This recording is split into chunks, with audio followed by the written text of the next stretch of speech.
Hi, welcome back to my channel. Today, my video is for what my upcoming 7th grader is going to use for the 2025-2026 school year. And hopefully, my cat does not knock everything down. It is Copper today, not Jasper. So, first things first, let's do this little pile here because it's easiest. Oh, let me open it so I can get the cover. We are going to use Phonetic Zoo. It's this, comes with these cards, and it also comes with these little pronunciation cards. I just got this used off of eBay, so I don't have the CDs. I don't plan on using it that way. How I'm going to be using it is these lists. I'm going to be going through and using all of these lists. Once she can spell all of the words on this card, we will put the card away and we will switch to the next card. There are 40 something cards, so this will last us a few years using that particular method. There are level A, I think she can easily do. Level B, she could probably easily do. She's somewhere between the end of level B and mid C, but there's a lot of good vocabulary on here that I would like her to use. She's also going to be continuing on with Spelling Wisdom. She likes it, it's good. She doesn't always retain everything though. So that's why we're gonna be doing spelling lists, and then this will just be insurance on top of that. Okay, so just like with my upcoming 5th grader, language arts has been a bit of a puzzle for us. I will let the cat out of the bag now. We were picked to be a pilot family for The Good and the Beautiful upcoming level 7. I am under a non-disclosure agreement contract, so I can't talk about what I have seen with the program, what they're using, what they're not using. But I can say that it is enough for me to I'm going to be removing our family from the pilot. I have a very hard time doing that. When I sign up for something or I tell somebody that you can count on me, I'm going to do this. I give you my word. I'm going to do that unless there is a real emergency and I can't do it. I don't like the direction that The Good and the Beautiful is going with their books, not just language arts, but the whole spectrum of things. I will be releasing a video talking about that in the upcoming weeks, putting some perspectives on it instead of the dog piling that tends to go on with we're leaving The Good and the Beautiful because they suck sort of things. Give you my perspective on what they do well, but what they're moving towards, and I think that they're leaving what they did well and they're moving into a direction that I personally don't want for my children. We are a Charlotte Mason inspired. We do pull from classical and other methodologies, but I do like a more rigorous study so that even though I have curriculum here, that is just a small piece of what it is that we use. We are very book intense.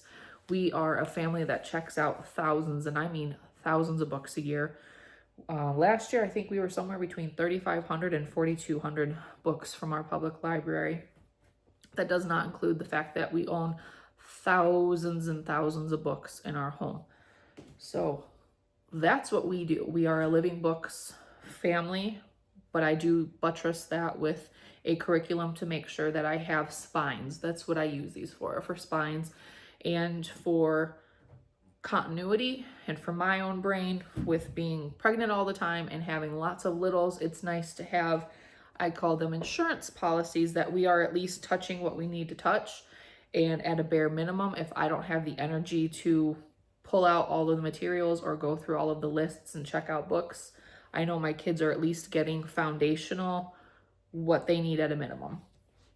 So with that being said, we are going to be ditching The Good and the Beautiful pilot for number 7, level 7, and we are going to this Lingua Mater.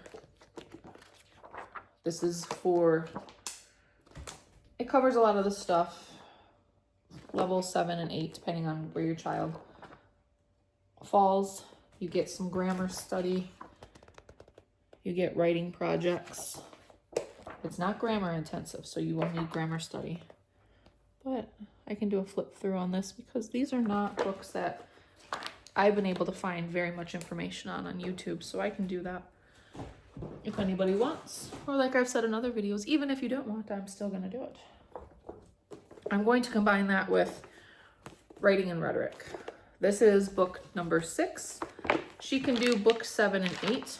I think that's where she would be better placed. But there is a lot of very good vocabulary that we don't, not that she hasn't seen it, but she doesn't interact with it as much. So you can see.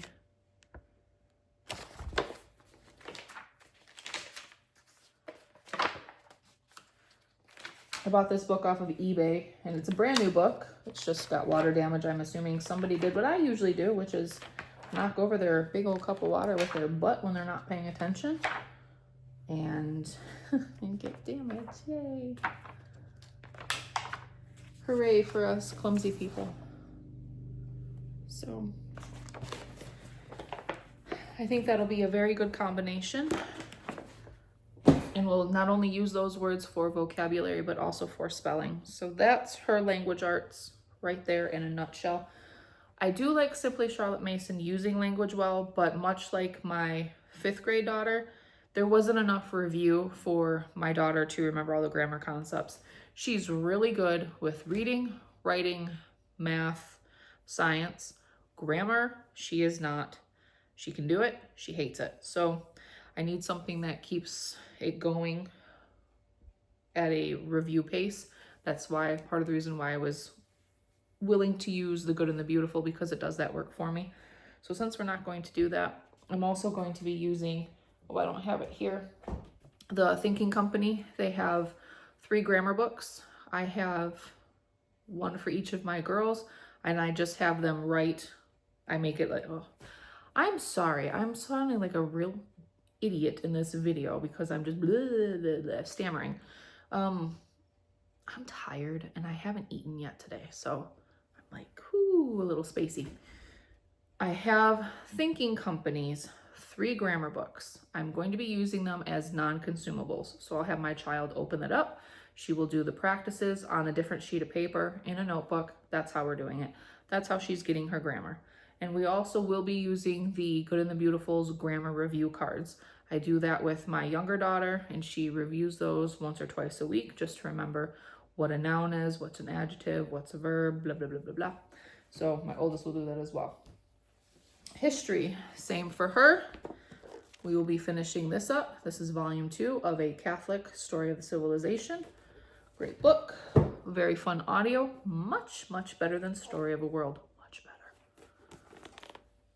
Much more enjoyable. It's not so boring and dry. It's very boring and dry. This is not. And this is level 3. This goes into up to modern history, and some US. Volume 4 is strictly for US history. She keeps a timeline book. This is School Nest from Amazon. And that's just what it looks like inside. Pretty simple, but it works. We will be supplementing approximately 14 lessons of the Good and the Beautiful history. We will see how it goes. There's many stories and perspectives in here I've not seen in other history curriculum, so that's why I'm using this. But it's not going to be our main. It'll never be our main. This year, she will be doing Greek myths. We are not following the Memorial Press schedule. I am not having my child do a bunch of nonsense fill in the blank blah. We're going to be following it with Charlotte Mason principles. There will be a lot of narration, probably mostly written narrations for her. She's also going to be reading this for the year. That's a lot of glare. And doing narrations. She will also have 2 catechisms. This is level 7. That's a dandy of a book. And if you haven't seen my 4th grader, or my 5th grader, sorry, my 5th grader's video, If you are interested in these are from TAN, and they do have free lesson plans on their website. So you can follow their lesson plans. It's a 5-day schedule, or you could make up your own reading schedule, which is typically what I do to suit our needs, because I like to stick to a 4-day-a-week schedule. And we will be going back to these. I found a whole set of these on eBay for like 14 bucks. And so it's based off of the Baltimore Catechism. It's done in literary format. She likes that much more. And then you have your question at the end. And then there's artwork throughout. So that's recommended from Matra Ambeles, but they're not my absolute favorite. So, and then she has supplementary books that she reads. Some she just pulls off the shelves because she enjoys reading them. Others will be assigned, including chapter books. But I also found this set of 3 graphic novel, and it's recommended for high school to adult, not because there are themes in it you don't want your children. It's just written to that level. If you could call graphic novels written for that level, but hey, I'm not judging.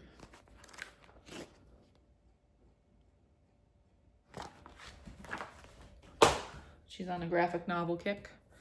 Not totally a fan of graphic novels. I think that they are the literary version of technology. They can be fun in the right circumstances, but they can also cause regressions in your attention span and your reading level if they are used too often. I have experienced that personally, and I know many people on some of the literary groups that I belong to have also noticed those things.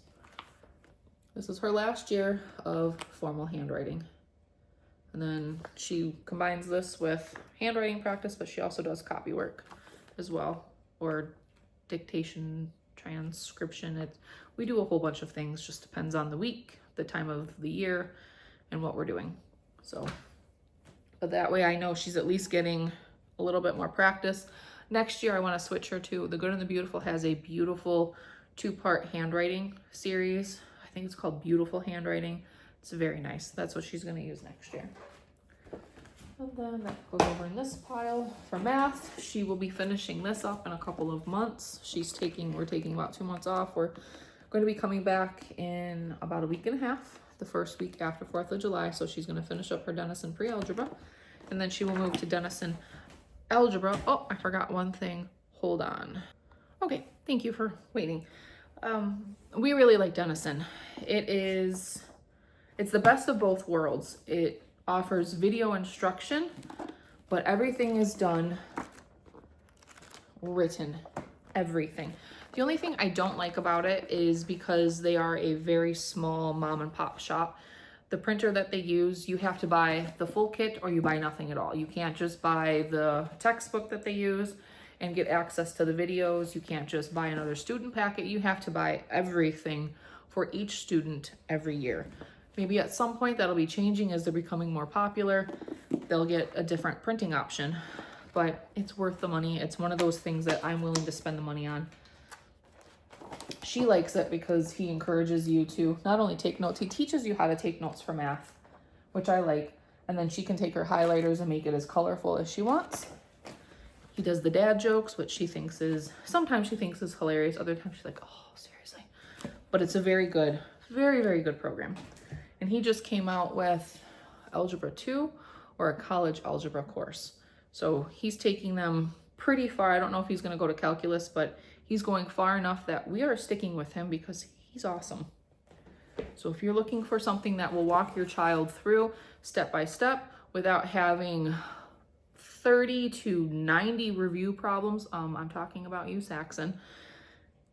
Try them. The only, other than you can't buy individual replacement books for students, the only other downside is once you purchase, your videos are timed. You only have 1 year access to each level of videos. He will give you a couple months leeway if you contact him and say, we're not done with our videos yet. Can we have an extension? They'll give you that.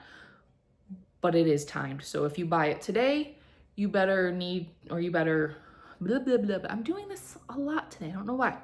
You need to be able to use your books ASAP, because if you buy it in the spring, but then you're not planning on using it in the fall, you've lost 4 to 6 months of your video viewing window. She's also going to be doing Practical Geometry from Simply Charlotte Mason, Part 1. I don't know how fast we're gonna go through this. We'll get this done at least in the year, but depending on the pace, we may be able to fit part of Part 2 in. She's gonna be doing both parts, but this year she'll be doing this. This is a nice big book compared to, I don't have the other one over here, but you can see with my hand and arm, it's not the small little 5x7 or 4x6 books that they have. It is non-consumable, and it just goes over your foundations of geometry written at an elementary level. So this is not to replace high school geometry. It will not do that, but it gives them a solid foundation. And these were written by, one is a PhD in math, and another is, I think, a high school math teacher. So that's a good book. And then one more for our religion studies. I found this at Simply Charlotte Mason. I don't think I've ever seen anybody on YouTube use this, Discovering Doctrine. And being Catholic, we have a lot of similarities to Protestants. We have a lot of differences. So I wanted something that was not specific to any particular doctrine, and this seems to be a good fit. What you are doing is you are going through and you are studying scripture. So my daughter has the Great Adventure Bible, the adult Bible from Ascension Press, and she goes through and she has her daily readings that she does. She's almost all the way through the Bible. In fact, she reads it very quickly. And you're going through and you're finding and you're writing down the Bible verses that talk about this. And it gives you several pages for that. And then you will study. Oh, I can't even say that word. Can you say that word? Are you smarter than I am? Because, ooh, some of these words are, they be intimidating for me. So, and that's all you do. And you are literally going through scripture and you're finding what verses fit which particular theme in this. So I actually bought one for me, so I can do it too. And that's all this is. So if you wanted to, if this is something that you're interested in, this might be better for you to buy the PDF download, because the only thing that's in color is this particular cover, the front and back covers. The rest are just your title and lines. So you could print that pretty cheaply. I'm excited for that one. Now here comes science, and this is a big one because it's a multi-part science. I don't follow Mater Obelise. I use them more as a suggestion. Excuse me. They, however, are not young earth friendly. They are old earth believers, and I want my children to have exposure to both. I want my children to know what the tenets of evolution are, not because we believe it, but if you're going to be a good debater, you have to know the other person's side like the back of your hand. You have to know as much as you can about both sides to not only be well informed, but to debate your position properly. So that's my perspective on why we do what we're doing. So the first thing we're going to do, she says she wants to go along with some of the good and the beautiful units, but every time she does, she's like, oh mom, this is so boring. I already know all this stuff. Why do I have to do it? So she's not ever made to do the good and the beautiful because it is not written to her level. It is written far below. The level 7 and 8 is written far below, in my opinion, of what a 7th and 8th grader should be doing. So I have that for her for those times where she actually wants to be a part of it. But her main, this is a 2-year study. We're going to be starting with year 2 instead of year 1 because it's going along with some of the topics that she really wants to study. So geology, archaeology, caves, fossils. She wants to learn about how young earth dates versus old earth dating. She wants to learn many of the nuances between flood theory versus asteroid theory. So this is what we're doing. It's master books. I don't know if we're going to be actually using this book, if you will, because it is workbook style. I may just have her do narrations. But there are, as I was reading through these, there are some good questions. So I can even just use some of these questions as narration prompts. So that's year 2, part 2. Oh, I got fuzzies on me all of a sudden. And these are the books. Now about Matre Emblees. After I've ordered these books, I discovered that they actually have them listed on their website for, it's either level 3 or level 4. It might be a combo. And these books are written to suit 3 different levels, depending on how you read them. And the yellow is your lowest level, so that would be like what master books would consider level 7. This is for your mid-level, so upper junior high into lower high school. And this would be for your 11th and 12th graders. I'm having my daughter read the whole thing. So as a result of that, she will get a full high school credit for completing this book. There's 4 of them, 4 of these books. She'll get a full high school credit, plus she'll also get an honors designation because of the work that she will be putting in addition to what is required here. Let's see. So here's geology. Again, they have it broken up. It's different colors or different designations. It tells you in the front who's supposed to read what. But you can see it's not textbook, it's not living lit, it's somewhere in between. This is caves.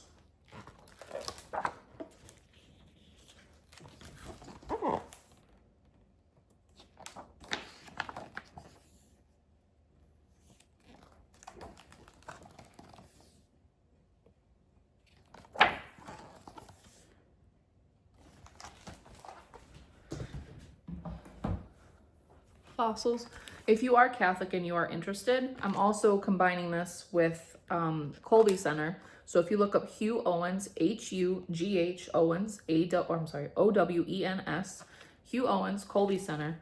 He is a Catholic young earth apologist, and he has a website, a beautiful website with the most amazing DVD program, multiple DVDs. We are going to be buying that this year. I'm not sure if it's going to be the DVD or the download, but it's going into the Catholic perspective, and it does use a lot of Protestant resources. So if you're not Catholic, don't shy away from it. Maybe see. Let's see, like stuff like this.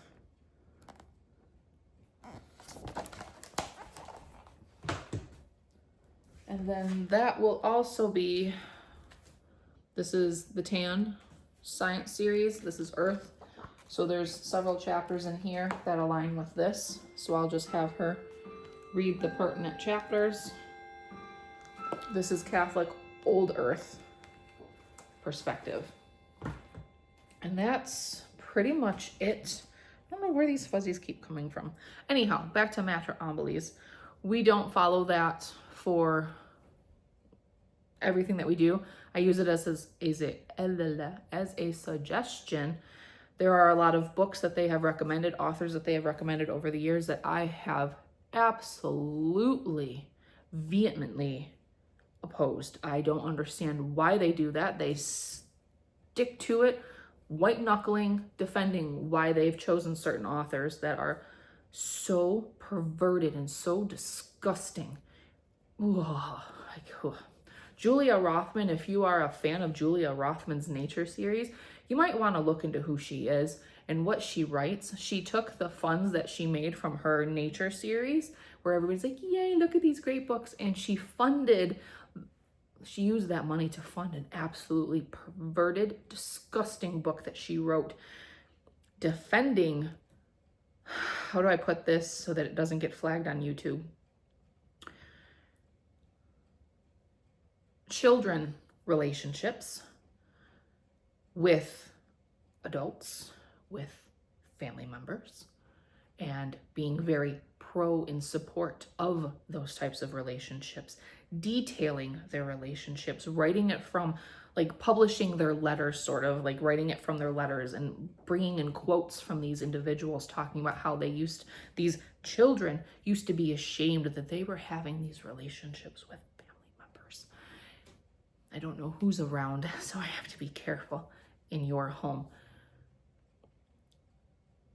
And all of a sudden getting support for what they're doing and now thinking, oh, this is the great, wonderful thing. It's a whole different kind of love experience. It's disgusting.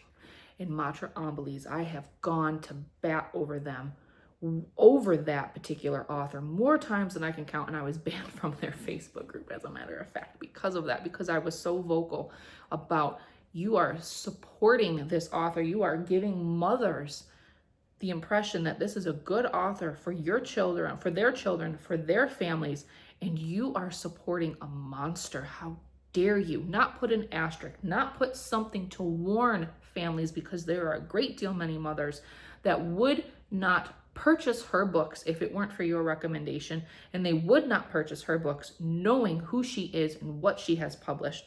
So do be mindful. Be mindful, be mindful, be mindful. I don't care who it is. I don't care what Charlotte Mason list you look at. You be mindful. You look at all of those books. You research them, because you don't trust anybody with your children, because I guarantee you every single list, Sabbath Mood is also known for doing that. They also put in books that are full of vulgarities and crass comments and things that your young children should not have access to. I don't care if they're 17 years old. They are a child. They are under your guidance. You don't put those books in their hands. Don't do that. So that is my very, very emotional plea. Always know what you're giving your children, and don't trust anybody just because they say they're a Christian. You have to verify that for yourself. Off my soapbox now. So that is our level 7 year. I will be posting our family studies as well as my thoughts on Good and the Beautiful. And always, always, always, always, I don't care if it's AO, Matra Ambelis, I don't care if it's simply Charlotte Mason, although you don't have to worry about them because they take the same stance as I do. A Delectable Education, you research every single book, and if there's any sort of question, trust your instinct and don't just put it in your hands or your children's hands, because, well, they have to learn these things eventually. They don't have to learn those things through reading. You can learn those things through discussions without planting seeds, because that's what books do. You are known by the friends you keep, the books you read, and the media you consume. Have those discussions with your children at an appropriate level, but do not put these things into their hands, because you don't know how those seeds are going to plant in your children. Be mindful, be guarded. Have a great weekend.